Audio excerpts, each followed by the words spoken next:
1 hour. One voice.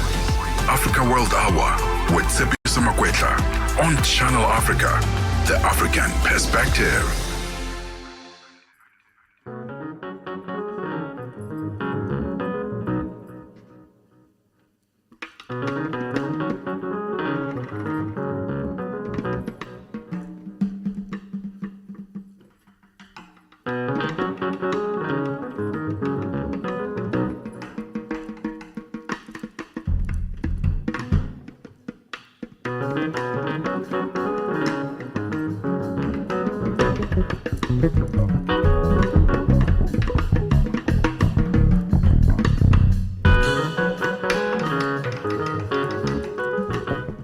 If you're not intrigued yet, if you're not enticed yet, well, you will be. Those are the sounds of our guest this evening.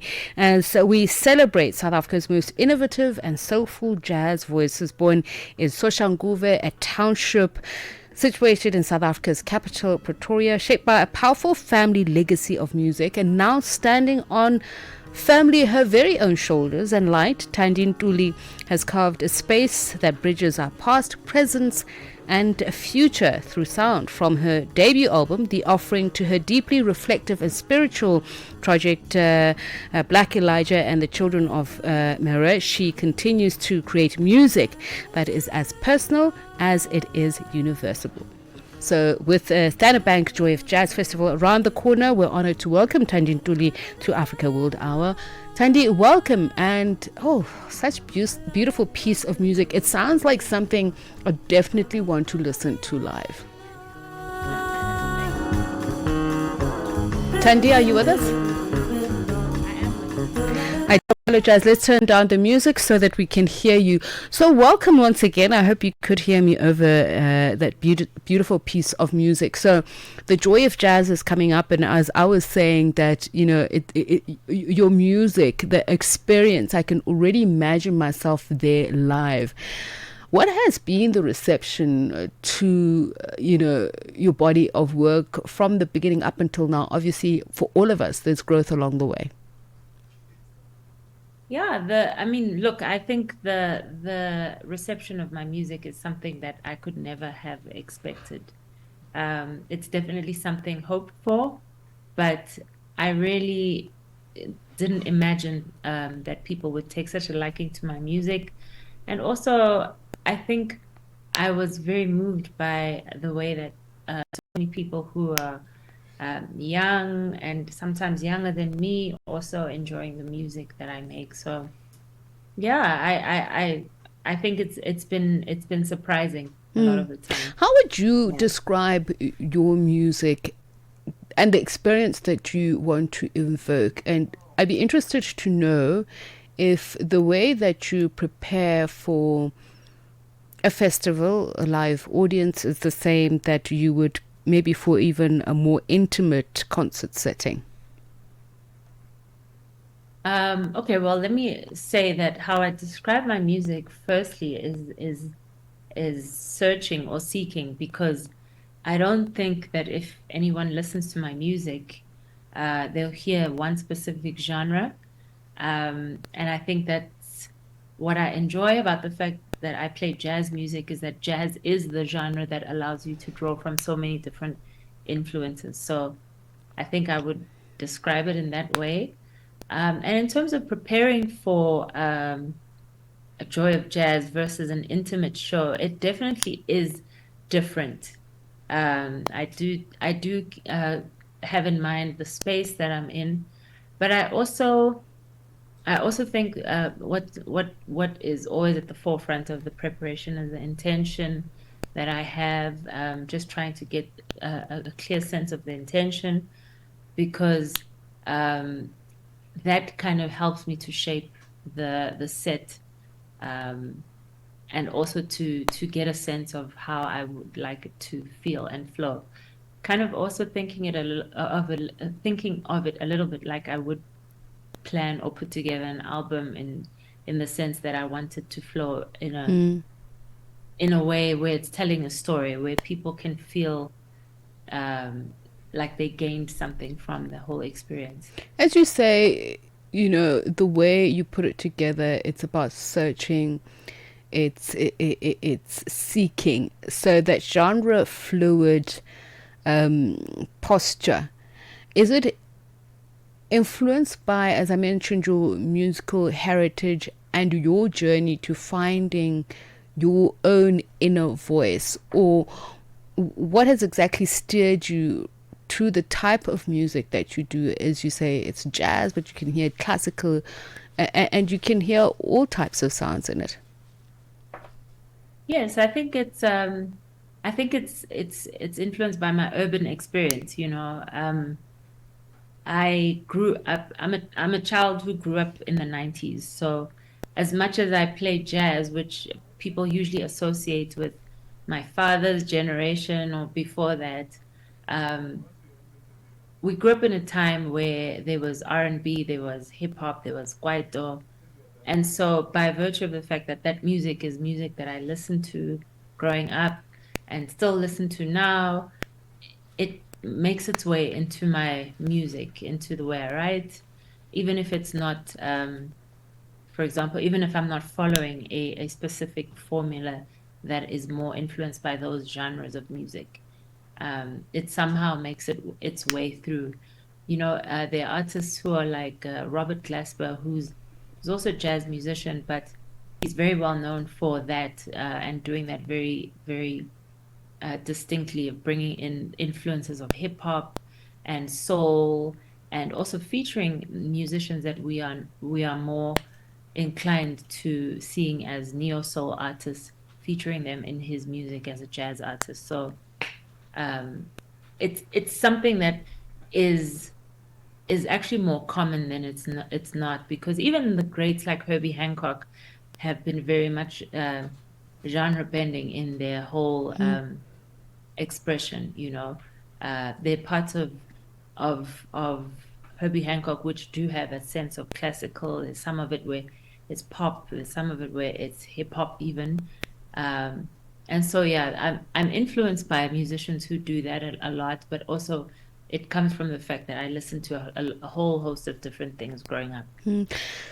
And you'll tell us what you were listening to growing up, because I see, and I'm trying to get you there to talk about your musical heritage, from Harare to Sophia Town, and how that's also perhaps influenced you to seek the collaboratives that you've done. And if you could also just expand a little bit more about, as I mentioned, your work, Black Elijah and the Children. Is it Meroë, or how do you pronounce it?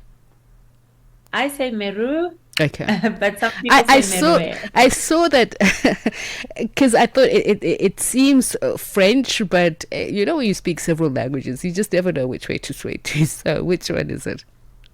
Yeah, so okay, let me start with the album. Actually, the album Black Elijah and the Children of Meru is actually, in my mind, it's an animation of sorts, or it's a fictitious story. And the reason I went with that, or not a fictitious story, but it is supposed to take the form of like a comic book or a story. Uh, and I went with that form because at the time I was really intrigued with the idea of storytelling and how storytelling can often convey such strong life lessons in a way that disarms people more than um, if you give people a story, you connect with a specific part of them in a way that just telling them certain facts doesn't. And so I was really intrigued with this idea of storytelling and trying to put together an album in that format. Um, so Meroë is, in actual fact, it's an ancient Sudanese or Kemetic city Oh, okay. in in what would now be Sudan, but the city itself doesn't exist anymore. But it was a spiritual and an economic center at the time, and I chose that name because I just thought um, to invoke the idea of the ancient, but also bringing it into a sort of futuristic and fantastic framework, if that makes sense. Is there implied healing in the making thereof? Yes, absolutely. Healing is the core message of it, and really for me, it's like a sequel to my album, my sophomore album, Exiled, because Exiled was an album that for me really was stating the issue, stating the problem, asking the questions, and in many ways, it was a very heavy album, both to make and also in terms of some of the subjects that I dealt with. One of probably the more specific things was a collaboration I did with Lebo Mashile on The Void, where she was reciting a poem that she had written. And it was a very, very heavy, but very moving poem. And I think it touched a lot of people. But I also got to a point where I felt like I didn't want to live in that story anymore. A great singer, Abby Lincoln, always says that when you sing a song, it becomes a prayer. So if you continue to repeat certain lyrics, you're almost kind of making them a mantra and a reality in your life. So for me, it became a necessity to move beyond the heaviness of that. And even if I didn't necessarily feel like I had reached that point of where Black Elijah was, I felt like I was using my imagination to project what freedom might look and feel like, so that one has a goalpost to kind of move towards. So interesting. We spoke to Tupwani literally, I think, about less than a month ago, and she has also included in her work Lebo Mashile's poem, and it's so interesting to hear how the texture of the conversation kind of goes towards the same direction, that of healing and you know, self-excavation, reform, etc., for the community as well at large. Finally, what can we expect from you from the Joy of Jazz and your music in general? Any surprises that are in store? Surprises musically for the festival, you mean? Festival, yourself as an artist, the projects you'll be pursuing.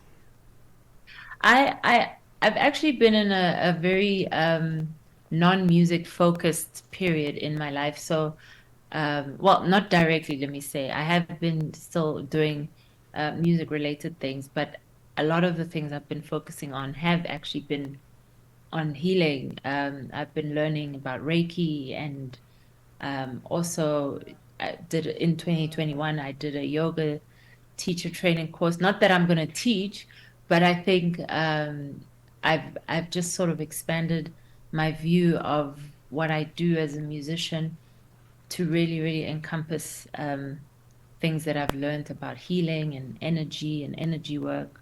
So I'm not exactly sure what, but I would love to figure out a way to integrate that and to bring that to people in some way, because I do think it's so needed.